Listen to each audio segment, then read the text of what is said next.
Okay.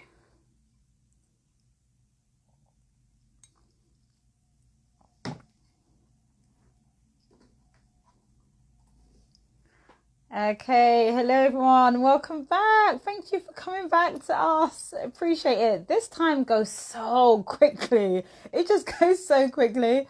Thank you so much for tuning back into BTC Writers Room. We have another amazing playwright that's going to join us. Hannah Khalil, who I can see is online now. Let me just bring Hannah in. This time is going too quickly for me. Hey Laurie, welcome back. And congratulations once again. Hannah, let me see if she's gonna join us. Oh man. I feel so hot. Whenever I do this, I just like the energy is just too much. Hannah! Hello. Hannah! Beautiful Hannah! Hi. Hello. How are you, Sim? I'm good. How are you? I'm better now I'm that I'm seeing okay. your face. How are you Oh, bless doing? you. Yeah, all right. Yeah. Oh my gosh. It just feels like, I keep saying this. I keep seeing writers and just going, oh, but we haven't seen each other for such a long No, time. it's And been too long. oh, Matt, thank you so much for being a part of our BTC Writers Room. I really appreciate it. My pleasure. Thank you for asking me. Man, What a like, really brilliant idea. What a lovely, lovely thing to be doing. yeah, it feels great to be doing. I feel very blessed to be doing this, to be honest with you. As you know, we're always trying to sort of broker relationships and advocate and champion, people in our communities so that we all know of each other, right? Because it doesn't happen enough in the industry. But I am just like, you had to be part of this. I mean, you must have known, Hannah, because I never presume anything. I would never uh, presume anything. But it's so special because, I've been doing the odd kind of sort of Zoom chat, and I've done right, one other. This is my second Instagram live, so I don't feel as what is it? right. So I kind of feel like I know what I'm doing. You're a But pro now.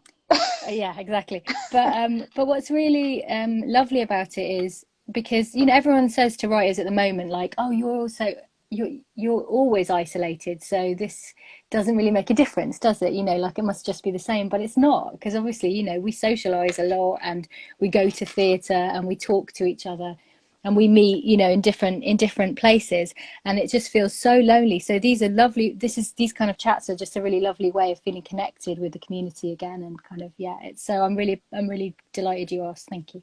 Yeah, and similar to you, I mean, I would have never thought of doing this if it wasn't for the pandemic, to be honest with you. I mean, the primary aim was to give students to A, recognize that their education's been disrupted, and B, try to, you know, give them a gift, give Mm. something, give back in some way. And so that Yeah, was yeah. our primary, that's why we started this, was to say, look, how can we help at this time? And this is one of the ways that we can help. It's just through our relationships that we have, and how can we share, our contacts with the world and with other people who we really, for me, one of the main issues that I have is the fact that, there's so many amazing writers, and it's bad enough that we might not know their names, but we don't know who they are. Like, we don't know, like, we could be walking past each other and not know that we're walking Exactly. past an amazing artist. For me, I that mean, is I have criminal. to say though, sometimes as a writer, I don't know if other writers feel the same way, but I quite like the anonymity of being a writer. I knew he It's was going to quite say good, that.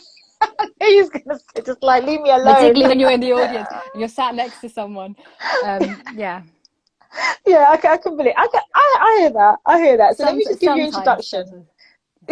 Yeah, exactly. So if you see Hannah, just read the room. Do you know what I mean? Like, in terms of No, whether I'm you always approach her very, or not. I'm always very friendly to people, but it's just but I always make it my business to know what writers that I love look like, in case I ever happen to be sat next to them at theatre, so I can tell them how brilliant they are. I Yeah. think it's important.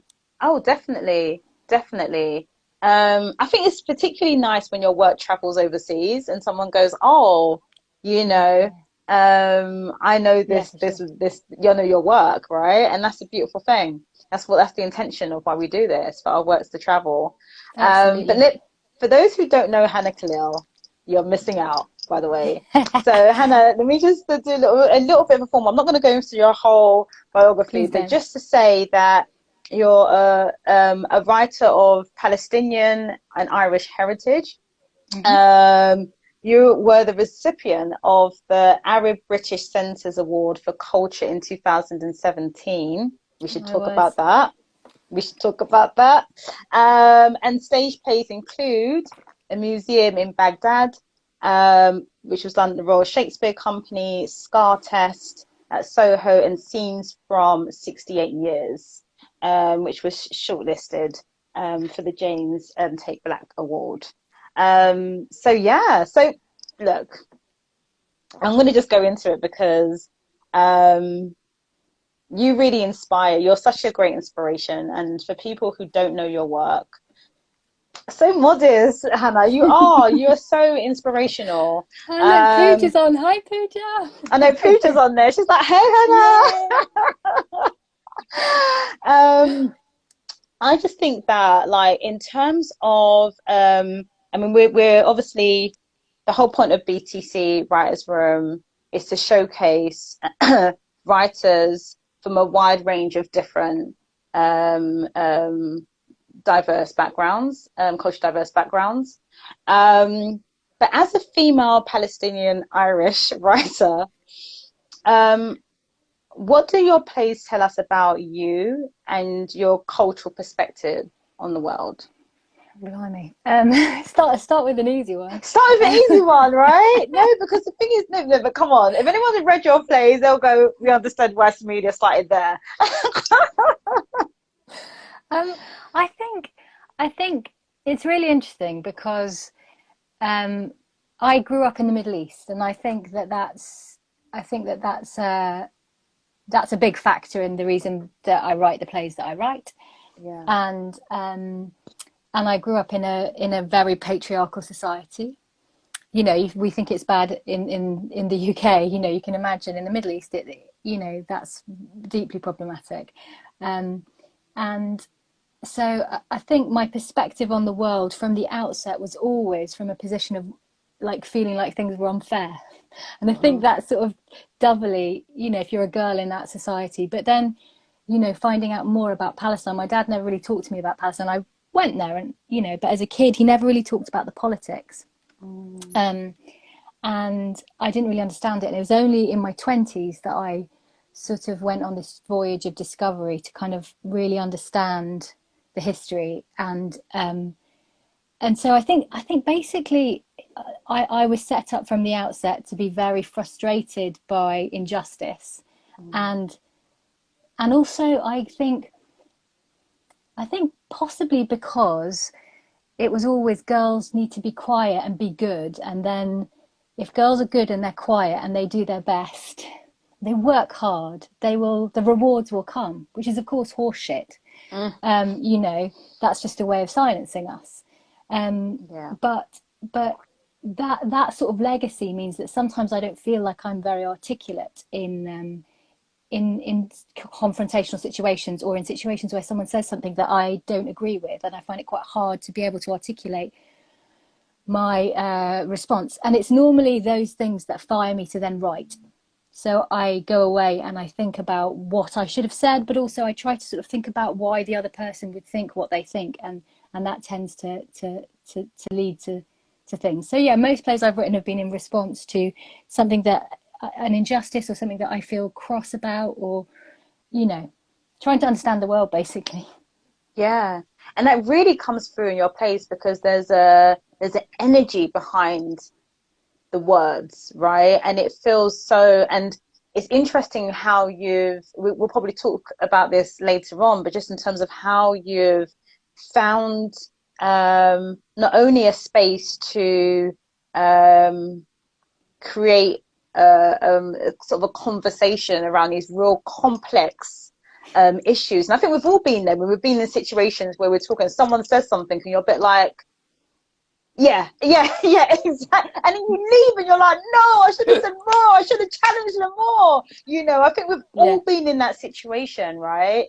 And Hmm. there's nothing more vexing about that. But for the way that you've used these plays, and I really talk to, every play that you've written, but also like really more specifically in terms of a museum in Baghdad, because it does feel so charged. And for those who don't know, can you just give like a real short, because that's the play we're going to be giving away today. But I'll say I'll put it right here, Anna. Don't worry about that. Woo! Do you want to just talk to sort of the central themes of the play around, and what I loved, and you're going to be able to articulate this better than me, but what I particularly loved about this particular play, and of course, please invest in the full collection of Hannah's work, but the fact that you're unpacking a museum, there's something about the colonialism, the belonging, the it's aspects of ownership, you know, and then also just in terms of, and I guess it all feeds into belonging and colonialism, but this whole notion of what is deemed acceptable, when it comes to artifacts, and also how they're sort of glorified when we have them in our own possession. So just in terms of, do you want to talk a little bit more to that in terms of the museum in Baghdad? Sure. Well, it's interesting to hear you say that it's about belonging, because of course it is, and actually most of my plays are about belonging. And I suppose that part of that is because of the fact that I'm mixed heritage and I grew up, and so everywhere I've lived is never quite felt like it's like I've never been in touch, like in the Arab world, I'm not an Arab, like I'm not considered Arab enough. Not always, that's not true. Right. But that's what I have felt, and I'm always, you can't be Palestinian, you're very white. Like, well, I'm mixed heritage, but also in Ireland, I'm not, I sound English, and in England I'm not Mm-hmm. quite English. Like people are always like, you Right. French, you look French, Spanish. So it's sort of like this sort of so never being kind of anywhere that you quite belong. And it's quite interesting then thinking about that and thinking in terms of where objects belong, and think about Gertrude Bell. So the play itself, for anyone who doesn't know, is basically about, does what it says on the tin. It's about the museum in Baghdad, and it's set in two time frames. The original opening in 1926 by Gertrude Bell, who was this incredible woman, the daughter of an industrialist who was a member of Lawrence of Arabia's. And have you still got me? Can you hear me, Amelia? We're doing, I I can look like, hear you, but your okay, but I've screen's frozen a frozen. bit. Yeah. But we can still hear you. Oh, you're back. Yep. Oh, now your volume's gone. Hello? Am I back? Say something? Am I back? Yeah, you're back now. Yeah. Hello, hello, hello. Okay, Yeah, fantastic. you're I good. might move closer. I'll move a bit closer to the router. Um, Okay. and yes, so yeah, Gertrude, who's this really complicated character, because I basically wanted to hate her, but she's quite difficult to hate because as a woman in that time, she was doing amazing things, really, and had quite a radical view for the time. And then it's around the reopening post-looting in 2006, and the team who are trying to reopen the museum, and that sort Yeah. of so the idea of belonging and artifacts, but also the idea of, like, why do these things matter when human beings are dying, basically. Mm. And that's what I love, is the fact that you do have these two times, these time periods, like basically clashing into each other, really. They're both Yeah, performed exactly at the same time on the stage. yeah. um how did you get to that idea? Was it the fact that, like, in terms of really sort of using forming that way, to present that onto the stage and to make that decision, was there a how did that come about in terms of really playing with form? Well, it was a long time in the writing, that play, and so it sort Right. of happened by degrees. So initially I thought it was a biopic play about Gertrude Bell, and that's what I started work on and Mhm. researching. And then I went to this amazing talk by this woman called Dr. Lamial Galani Ware, who was, she died sadly last year, but she was this amazing Iraqi archaeologist who was involved in the cleanup of the museum post-looting. And she gave this amazing talk where she had all these slides of different artifacts that had been stolen, and some that had been returned, and some that had been destroyed. And she ended her talk, I mean, she was amazing, and I was like, she's incredible. And then at the end of her talk, she ended with this slide of this old caretaker from the museum. And she said, I always end with a slide of this man. He's the caretaker of the museum, and he's always there, and it feels like he's always been there, and like he will always be there. And I had like one of those really rare moments where I just had this light bulb and went, oh, that's it. The play is not about Gertrude Bell, it's about the museum. And it needs to be set in 2 times, and we can have this character who exists in 2 times, the caretaker who's always there. And so that's how it sort of started, as being the 2-time play. And it gradually got more and more ambitious as I went through drafts as to how far I could push the bleeding of the 2 times together. So it's pretty ambitious in terms of that. So yeah, but it took time to get to that. It's a masterpiece, doesn't it? You cracked it. I mean, it's absolutely brilliantly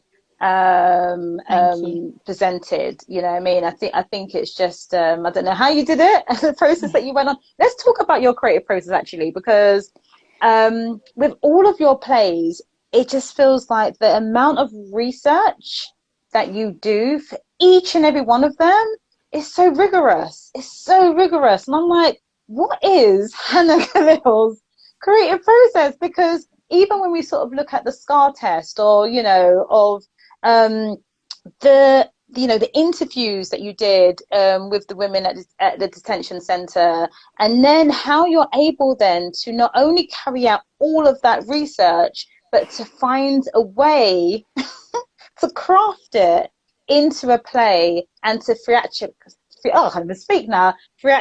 it, you know, for the stage. And it would just be really great for you to talk about that, because you've just gone through the corners of the world to carry out the research in order to present, you know, some of the most complex and worldly issues onto the stage. And I would love to just hear about your creative process.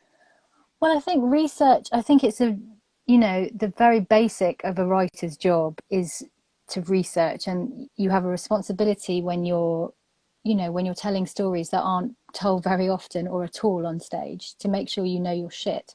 So I research quite thoroughly, yes, absolutely. Also because I'm always scared of being called out. Like, people say, you don't know what you're talking about. So I can always say, yeah, I do actually. I actually really do. I think it's really important. It's a responsibility. But then the next thing that I always do is try and figure out the form that will best suit what I'm trying to explore. And I think I bang on about this all the time, but for me, like, I see so many sort of writers' courses and sort of workshops and talks that are all about structure. And I feel like it's a patriarchal Western white male way of keeping people out, you know. Like, I had meetings when I was in my 20s with so many people in buildings who said to me, you have such interesting stories to tell and such amazing characters, it's such a shame you can't do structure. And I really believed them. So I ended up writing a play, which I'm very proud of, called Plan D, which was my first play about Palestine. And with that one, I just stole structure. Someone said to me, just steal structure, like, it's so totally overrated. So I took The Wild Duck by Ibsen, which has similar themes, and I just went, right, I'm just going to steal the structure. And I did. I just went, okay, Act 1 starts, this is what happens at the beginning, this is what happens at the end, these are the key moments that happen. Okay, how can I map my story to that? And by the time I'd done that, I was like, yeah, 3-act structure is totally fucking overrated. Everyone does it. And it's not theatrical. It's absolutely important if you're doing television and film. Of course it is. And you have to also understand it in order to be able to react against it. But now, whenever I write anything, I think, what can I do to make this truly theatrical, that it couldn't exist in another form? It's so, so important to kind of think about why something's theatrical. Because everything else, all that stuff about 3-act structure is just a Western kind of, you know, like something sort of like, it is a patriarchal structure that's killing us, you know, and it will kill theatre, basically. So I And always it's, say when I talk to writers, why is it theatre? If there's no reason why it couldn't just be on screen, then write it for the screen. Don't waste our yeah, time. It doesn't matter how brilliant the characters are. If it could just be, you know, I think it's really, really important to think about, why is this a piece of theatre? So with each play, somehow I try to make the form help tell the story, you know, and help sort of feed. So for example, the idea with museum is that in 1926 and in 2006, they have the same because in 1926 the Brits had been bombing the shit out of Iraq and now we're taking over. In 2006 the Americans had done the same thing. yeah, So the idea that you've got these two times but they can exist together because it's the same shit, a yeah, different day, right? And yeah, or with Scar Test, you know, my central thing with that play, which is about women in detention, was that I didn't want it to become a play about stories about terrible things that happened to these women, you know, before they came to the UK. That play is about how dreadfully they're treated here. And so yes, that was really clear for me. I didn't want it. I think, you know, I think it was a feminist decision to say, we're not going to expose these women's stories and bodies, because actually that's not what this is about. This is about how when they're vulnerable, they're treated here. And so that became a play that was sort of a little bit more sort of playful and imaginary, though based on, and there's only one moment in that play where we sort of need one character's story, and I couldn't bear the idea of her sort of saying what happened to her. So the lawyer says to her, you have to tell me your story. If you don't tell me, I can't help you. And I agonized for ages how to do it. And then I stole. Stealing is, you know, magpie, as my daughter calls it. I magpied from a show that I had seen, because I'm passionate about theatre. You know, I go as much as I can, obviously not now at all. yeah, But I went to see a show by a company called Theatre O many, many years ago. And they had this brilliant moment, which I sort of magpied, where a young character tells the story of his parents' death in a car crash through just opening his mouth, and you hear the soundscape. So this is what I did with Scar Test for our character. oh, When I she see, gets up to speak of what yeah, happened to her, we just hear this kind of soundscape of war and violence, but we don't know the detail, and she's never forced to say it. So that's yeah, it's just brilliant, about trying to find theatrical ways yeah. to kind of to make the stories work. I hope I'm answering your questions. I feel like I'm rambling No, quite a you lot. are. No, you are. And you know what? It's so interesting because there's so much I want to say in response to what you said, because I think that it's when things are not on trend. So right now, people playing with structure, playing with form, especially here in the States, it's like it's definitely on trend.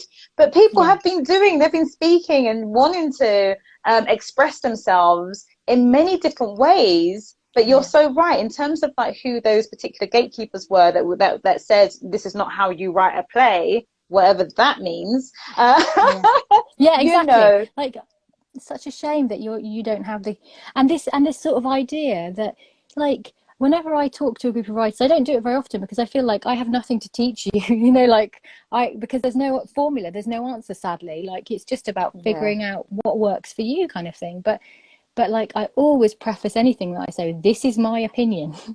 And it's yeah, so interesting because, like, often if it's white men doing these things, they don't. They're just like, and we have the yeah, keys, and if you can figure out how to do 3-act structure, then you will have a play on. I mean, it just doesn't work like that. So you've it got to is. write what you like and what suits you, and kind of, you know, find your way. Yeah, definitely. I could not agree with you more. And it's still baffling to me that we have people in the literary department that think in that way. I mean, it's such a restricted way of thinking, you know. Totally. And I just think of all those writers, especially from our communities, because, you know, the way that we express, I was just saying this to Yolanda, the way that we express ourselves really comes from our culture Yeah, of like different forms of poetry, storytelling. dance, Yes. different forms of Yeah, storytelling, right? That are very absolutely. sort of natural for us. They are our go-to. You know, that's how we convey, you know, our sort of and express ourselves. So that's really interesting, and I think that it's you know, and it is refreshing when you do have those companies. I don't know if you found any company that's been a bit more open to receiving work that is not necessarily in that free act structure, Well, to be or honest, just I genuinely amazed that the Royal Shakespeare Company did my play. I Like was I gonna say never that. thought I was in gonna a say million that. Like I'm years. not. I wasn't gonna call I them never out, but thought I'm in a glad you million did years. because I I was never like, thought in a million years that they would do a yeah, play that was so sort of structurally ambitious, let's say. But yeah, actually, so when they picked it up and were sort of interested in it, I mean, the brilliant Pippa Hill, who's the literary manager there, she, I was really nervous. I thought they're going to try and, because I've seen this happen with other writers as well, you know, yeah, other female writers and writers of color who put in a position where someone likes their play, but then they want changes made to make it more palatable, you know, like yes, iron out any of the little kinks that are the beautiful, unusual things about it. I've seen it happen way too many times. yeah, But of course, it's really hard to say no if someone wants to produce your work. So I was nervous because I thought, what's going to happen? Am I going to have arguments? Not at all. In yeah. fact, I was encouraged to go further. Brilliant. I was really, I mean, Erica Wyman is a brilliant director, and Pippa in the literary department is amazing, and I felt incredibly supportive to make the play that I wanted to make. It was amazing. It was a genuinely an amazing experience. Goodness. I mean, it's so refreshing to hear that, because I think you're right. I would never have thought that theatre Well, that's would what I mean, because be. you know it's like an institution, isn't it? A British Yeah. institution, and you know doing Shakespeare and stuff. So I think it's amazing. So like yeah, I'd encourage people to not sort of yeah to kind of to broaden your horizons in terms of like sometimes you might be surprised, really. So can we move on to talk about character? And I know Sure. that you're really passionate about sort of breaking the stereotypes that exist, especially when it comes to Arab people. And we just know, just in terms of what happens politically in the world and how that impacts on the stories that get produced and the characters that are seen as, I wouldn't even say palatable. I would say more in terms of that don't challenge audiences to think differently about a particular community, and just for you to really speak about that and what you feel your responsibility is really in terms of breaking those stereotypes. Well, I started out as an actor, and I was a terrible actor. But it was also really frustrating because I'd go into auditions and people would look at me and be like, "Oh, you don't look very Arab." I'm like, "You've seen my photo, you know, like, what do you want from me?" Like, God, you sorry. can't win in any No, space, Hannah. no, you can't at all. So, but I was always writing, and you know, I had lots of, or I gradually met lots of brilliant actors of Arab heritage who were in the UK, and who were just like always like, "Oh, I'm going up for another terrorist," or I'm going, and I was like, "This is not okay." And so I always was explicitly wanting to write Arabs that were the kind of Arabs that I knew, Yeah. not fundamentalists. And I think also the other thing that I think is really important in that is also when we see Christianity represented on stage and screen, there's all degrees of Christianity. People who are really, really, you know, strongly Christian, people Mm-hmm. who have some belief, who'll pray in a stressful situation, or people who, you know, aren't at all. That's not privileged to anyone Islamic, That's right? right. So they're either a complete fundamentalist or they've rejected everything. And Yeah. there's no sort of, again, you need to, I know so many Muslims who have a fluid relationship with their religion. So they might go through phases where they don't drink or eat pork, but then they do those things sometimes, or just Yeah. once in a while, you know.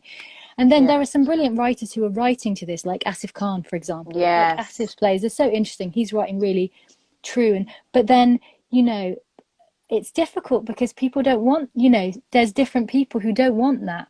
They don't want that perception of Arabs on stage. And so it's really complicated. And but I'm determined. I will just keep writing the truth for Arab characters, particularly Arab women, You Yeah. know, because the idea of an Arab woman as a sexual being is like such an anathema, you know, completely covered up and stuff. But the reality, you know, we know if we look at the Arabian Nights, for God's sake, you know, like that's the most sexual book of all. And it's all told by an Arab female storyteller. So, you Mm. know, I'm determined to keep banging the drum and trying to give a sense of like to show the people that I know, Yeah. yeah, on stage, you know, in Yeah. all of their kind of complication and contradiction and wonderful, you know, wonderfulness. Yeah, and I think there has to be something said. I mean, I remember when I was putting together the audition book for Black Sci-Fi Asian and Middle Eastern actors, and we didn't know each other at the time. No, I know. But if I was to do it again, I mean, of course, you'd be top of that list. But it was, I had to, I did have to search, to find the plays, and I was always mindful of not just having male playwrights, to represent the community and But to, you've got Sabrina in your monologue book, haven't you? Sabrina yes, Mahfouz, who's a yeah, brilliant that's right. writer. Yeah, Yeah. yeah, definitely, and also Betty, and Yeah, also oh, like, Betty's amazing, yeah. yeah, exactly that, and and others, you know what I mean? And what was lovely is that once I connected to one, they were like, Sim, you need to know this person, this Yeah. person, this Yeah, person. exactly. And We're a it was lovely such an little education. community. It's really nice. Yeah. Yeah. I mean, I love the fact that you guys, like the way that it opened up my whole world. It opened up my whole world because I wanted to make sure that it was fully representative, as Mm. much as it can be. Like and I knew that I was stepping into, for me, an area that I wasn't as confident in, because I'd already worked for Carly, so I knew a lot of Salvation Mm-hmm. work, Mm-hmm. and obviously I'd done the research in terms of Black plays, but for me it was really important that I looked at Middle Eastern work. And and I've seen one of the recommendations that you have, and that's one of the plays that I came across too. I was like, wow. But yeah, it was for me in terms of the visibility of Middle Eastern work, especially in this country. It's getting better. It's getting Okay. better, but slowly, really, really slowly. And actually, I think the reason that it's so strong in the States is there are two theatre Yeah. companies, no, three, in fact, three theatre companies. There's Golden Thread in San Francisco, who produced one of my plays, Scenes, a few years ago. They're amazing because they do a biannual kind of short play festival. Hmm. And they invite plays about the Arab world or by Arab writers or writers of Arab heritage. And Hmm. that's a really great sort of forum to kind of meet people and get to know them and to get to know their work. Then there's also Silk Rose Rising in Chicago, and there's Noor Yeah. Theatre in New York. And so there's those three places, and they've really worked hard to raise visibility of people like Mona Mansour and Yusuf El Gundi and Yes. Heather Raffo, you know, all the Yes. brilliant Heather Arab Rappo, American writers. yes. She's so amazing. Amazing. So, but we don't really have that here, which is Hmm. why Hassan and I have set up a theatre company called Manara. Hassan Abdul Razak and I have like pulled together. You know, it's in its Oh. infancy at the moment, but the idea being that we promote the work of Arab writers. So that's what we're Can we trying to just give you do. a round of applause? And like, you imagine if I we mean, did this live, there'd be he's loads of people falling. Fantastic, he's brilliant. he's the it's his brainchild. He's been at me about it for ages. He's the artistic director. I'm an associate artist, but like the idea is that we basically just try and find brilliant plays and shout about them. So that's what we're Brilliant, sort of doing. brilliant, brilliant. Yes, just yes, that's all I've got to say about that. Fantastic. Well done. Thank you for mentioning that because, in terms of sometimes when it comes to the UK, there are particular communities I just think don't have a real presence, Yeah. and the same could be said about sort of the East Asian community. But I think that's music to my ears to hear that. That is fantastic, fantastic news. Please keep us posted on all of the Of course we will. developments. Of Yeah, course we yeah, will. that's Yeah, yeah. fantastic. So that being said, should we move into the plays that you wish that you would have Sure. read before you Yeah, entered yeah. into the professional industry? Hmm. What are they? So what are they? Oh God, I forgot. No, I haven't. Of course I haven't. So the first one was Nine Parts of Desire by Heather Raffo, which is Oh, amazing, amazing one-woman show. And I was privileged to see Heather perform it at the Bush a long time. I mean, time oh, ago. I am wow. old. I am old.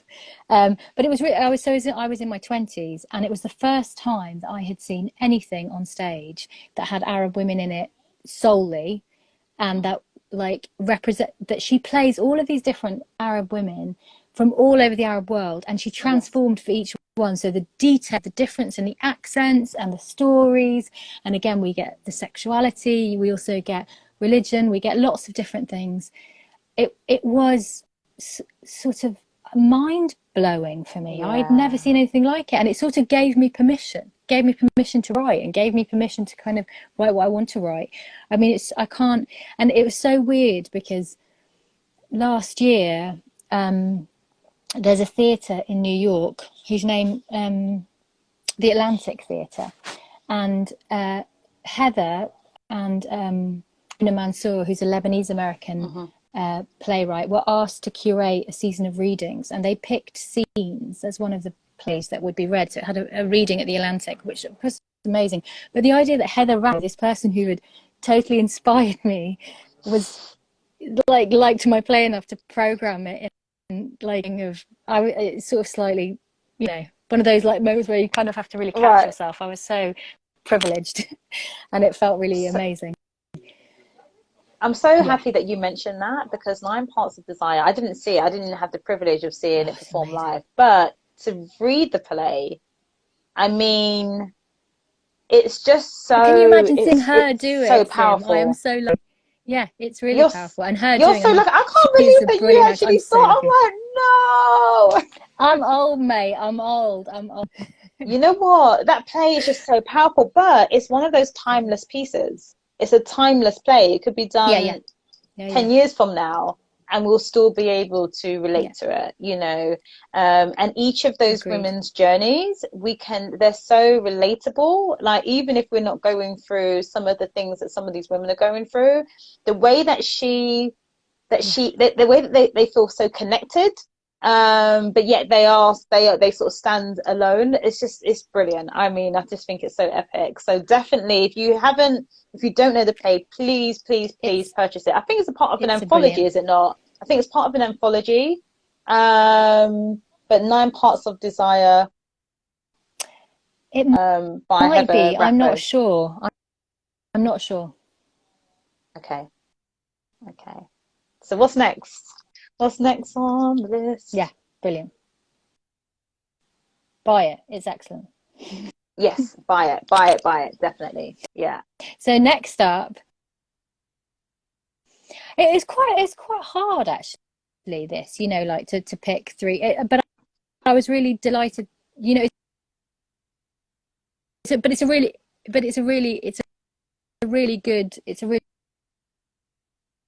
good exercise to kind Oh, your of internet's think gone. about the One plays minute. that you would have liked Your internet's gone a bit funny. to have had access to. So Leave Taking 1 minute, Hannah. by One Winston minute. Pinnock I think that 1 minute. Let me is a play just that I can you hear me, Hannah? wish I Can you had hear me? read for sure. I'm gonna bring you back in again and Have you hopefully got the internet will be a bit better. me? I'm Have gonna I lost take you. you? Let me see if I can just. Sorry guys, the internet just went a little bit funny there. But definitely buy Nine Parts of Desire. You will not be disappointed. It's a fantastic play by Heather Raffo. Um, hello. Okay, have you got me? Because I can see you. Can you Okay, see your me? sound's Can you come hear back me? again. Say something. Oh no, come on. Have you got I can't me? hear you.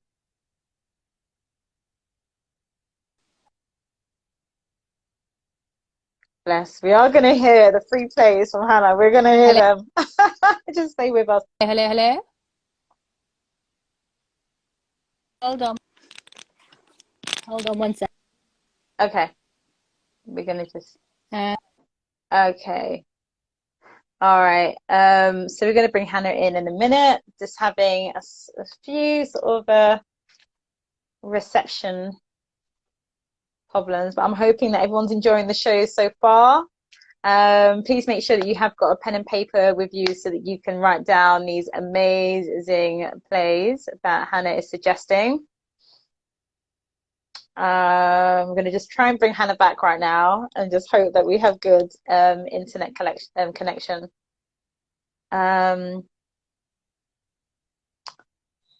Thank you, everybody. Thank you for your patience. I know that we're just going through a few sort of technical difficulties, but let's see if we can bring Hannah back in again.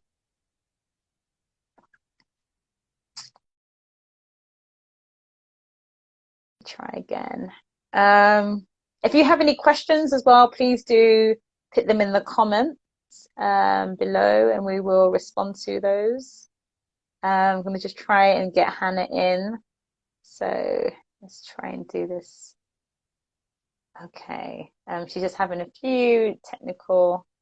So tell me how you're finding the show so far. While we're just wait for Hannah, I'm sure she's just trying to find the best place in her apartment that has the strongest internet connection. But just let me know what you're thinking about the show so far. Are there any writers that you would love to see on our show? That'd be great. That'd be great if you could tell us if there's any writers that you're like, hey, you haven't had this person yet. Can you please bring them in? And we would definitely contact them and bring them on the show. So let me know if you have any suggestions. I'm gonna see if I can. Yeah, anyone got any excellent show? Love tuning in every week. Thank you, Sean. Appreciate that. Appreciate that. It's definitely a highlight for, if we can say so ourselves, it's definitely a highlight for us as well. To be able to share our Wednesdays with you. We absolutely love it. I'm just waiting to see if so Hannah, if you're there, can you request to join live so that I can see you? Ah, bring back. Okay, Reggie, no. That's my husband, by the way. He's just in the other room. He said, bring back Reginald Edmond. I hear he's great. Is that what you hear, Reg? You hear that you're great. Okay, fantastic. You've got a fan in Pooja. No, Pooja, do not encourage my husband, please. Oh God, Saru saying bring him back. I cannot with you guys. Too Have you funny. got me? Hey, yes, you're back. Fantastic, brilliant. I'm so sorry about that. I rebooted my rubbish internet. No, we're just happy to have you back, Hannah. So, Reggie, back off. This yeah, is my moment. exactly. Tell him, Hannah. Thank you very much. Yeah, he's trying to get in on this. What is that about? And bring him back on, not even bring him on, bring him back on because he's already been on. So you've had your moment, Reg. I'm sorry. I love it. I love He it. says from the living room. Obviously, we're all in the same apartment. Love it. Comical, comical. So So you were yeah, I was just telling about my to talk second about your play. second one. Yeah. Yes, which is Leave Taking by Winston Pinnock, which is an amazing Yes. play. Yes. She's such an amazing writer, and the thing, like, I have read lots of her plays, but I hadn't read that one, and then I saw it at the Bush, Mm, with the amazing Sarah Niles and Adjua in it, yeah. and it was such a.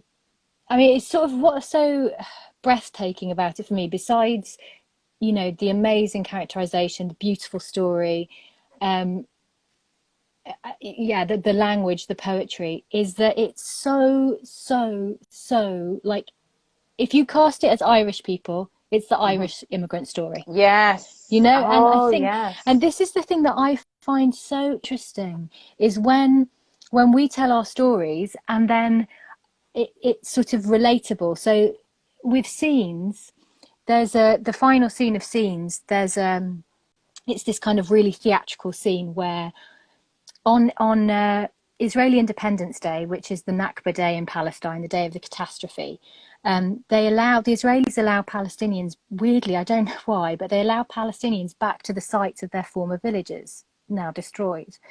And so whole Wow. communities will go, Goodness. and they'll gather there, and then the oldest member of the community will tell the story of what happened there, what happened to their village. And Right. then the youngest speaking member of the community is asked to repeat the story. So it's literally passing down Right. heritage, right? Passing. Right. Yeah. And Yeah. so this is the final scene of scenes. And a friend of mine came to see it who's Welsh. And she was in bits afterwards. And she said to me, it reminds me of what it's like being Welsh and having the responsibility of the Welsh language.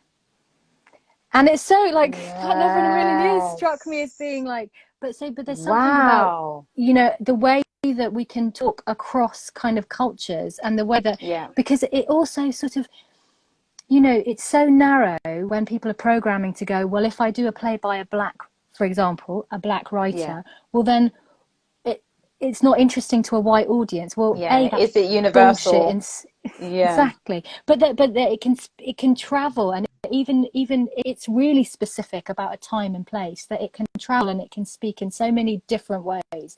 I mean, I just think it's a beautiful play, and she's an amazing writer. And if I ran a building, like, I would, you know, be programming her in every single season, you know, old plays and new. Yeah. I mean, I can't understand why they're such idiots and they're not doing her like in every season. She speak to so much about our experience now. Um, Yeah. she's an amazing writer, and Definitely. I have nothing but respect for Yeah. her. I think she's brilliant. Yeah. Definitely. Yeah. Yeah. She's one of our godmothers when it comes to our grandmothers in terms comes to So yeah, playwriting. She's had a very, very long and so happy to see her play on. And then last but not least, because I don't want your internet to go yeah, before we speak about the last one. yeah, Oh, your yeah. sound's gone again. Oh no.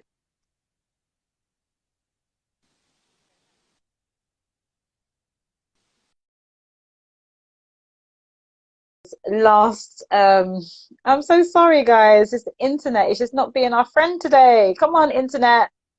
Um I know, Fuja, that's how I feel as well. It's like, oh no. Come on. We can do this. We can do this. We Um can. We will overcome. Can you hear me? Can you hear me? yeah, I can hear Can you you hear now. me? Yeah. Can you hear me? Can you Yeah, I hear can hear me? you now. My plodding internet. It's kind of just a little bit shaky, your internet over there.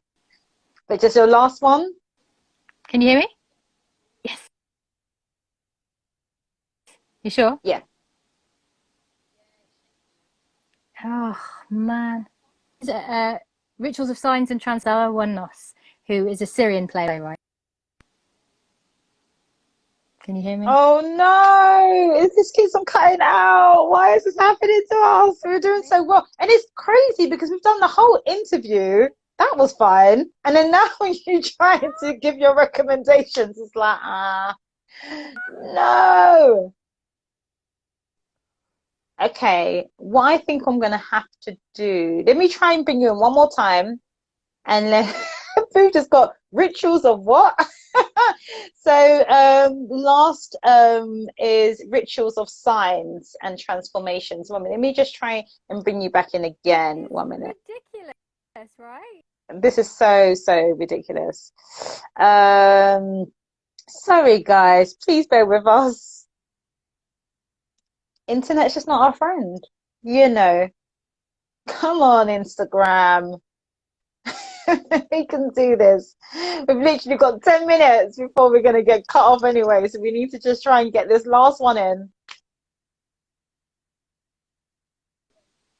Oh no. Have you got? I hate my internet. This has never happened before. Oh, oh no. Okay. All right. So I love the way that Pooja's trying to piece it together. Uh, oh my do it so that we can hear you. We might not be able to get the video working, but I guess if we can hear you, then we might have to go with that, unfortunately, guys. Okay, we've got 9 minutes. We've got 9 minutes to get this in. Come on, internet. Please pray for us everywhere. I know, right, Reggie? This doesn't give you an excuse. It doesn't mean you can come on, okay? So just don't take this as a sign, okay, Reg? Oh, man. And the thing is, I can see it, but I don't want to mess up the pronunciation of the person's name, of the writer's name. I don't actually know this play that Hannah is recommending. Okay, I don't think, for some reason, Hannah's not coming on at all now, so I think I might have to just move on with the show. No. Okay, this is a shame. So the play is Rituals of Signs and Transformations. I really don't want to mess up the pronunciation of the writer's name. Let me just try and bring Hannah back in again. No, she's not around yet. Okay, so if you wanna, yes, that's right, Pooja, but I don't know. Can you pronounce it? I don't want to mispronounce her name. Let me see if, okay, all right. No.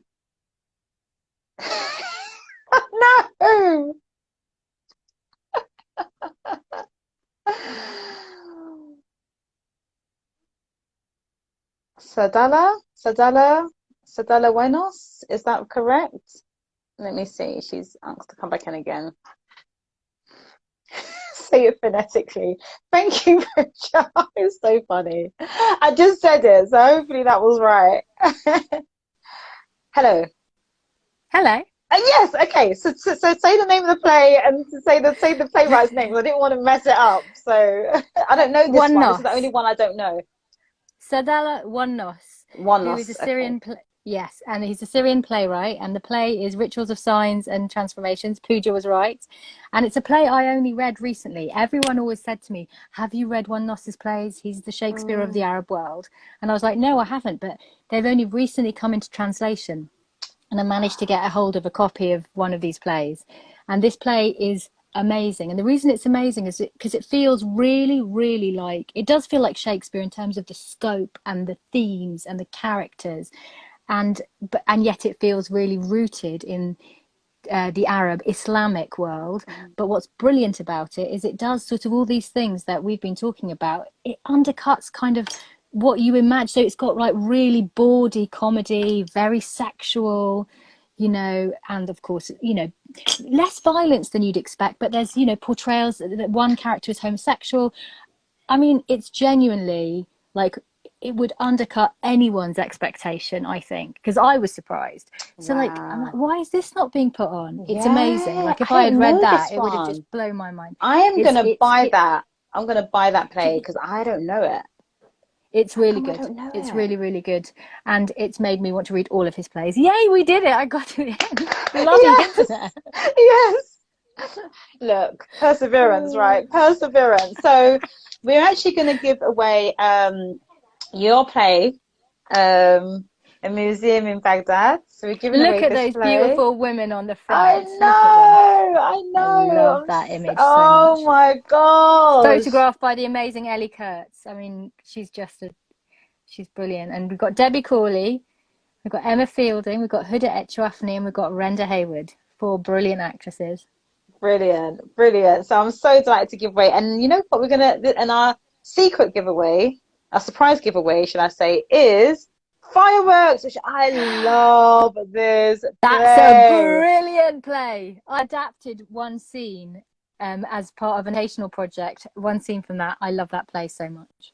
Isn't this play just like, I mean, come on, like having these two plays on your shelf is like, come on, what do you want from us? That's a good thing. I think. Do you want this? I have to enter.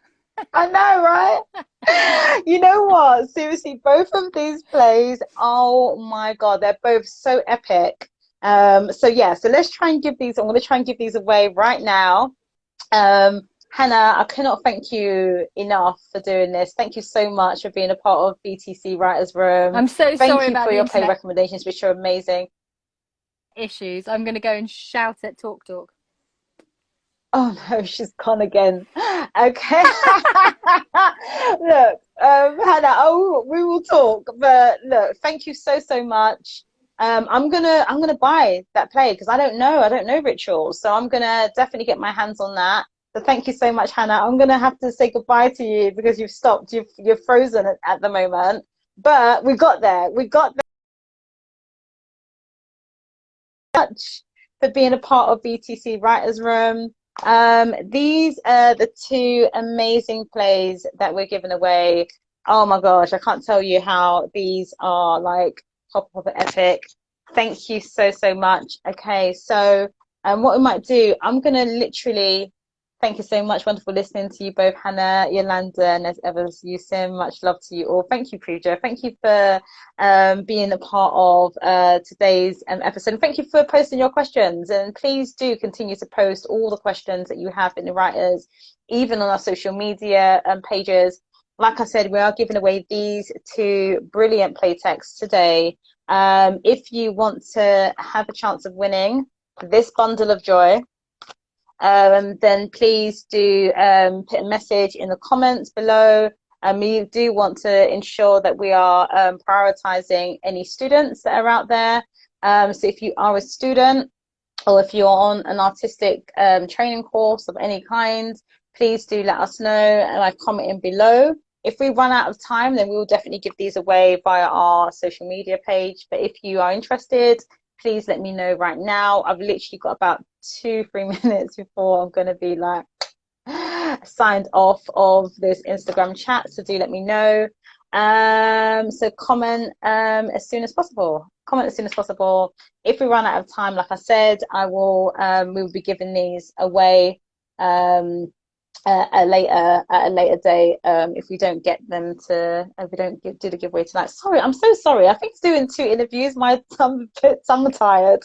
I'm really struggling to get the words out right now. I'm like, if you want to you want to win. If you want to win, let's keep it simple. If you want to win this bundle of joy, then let me know. Let me know.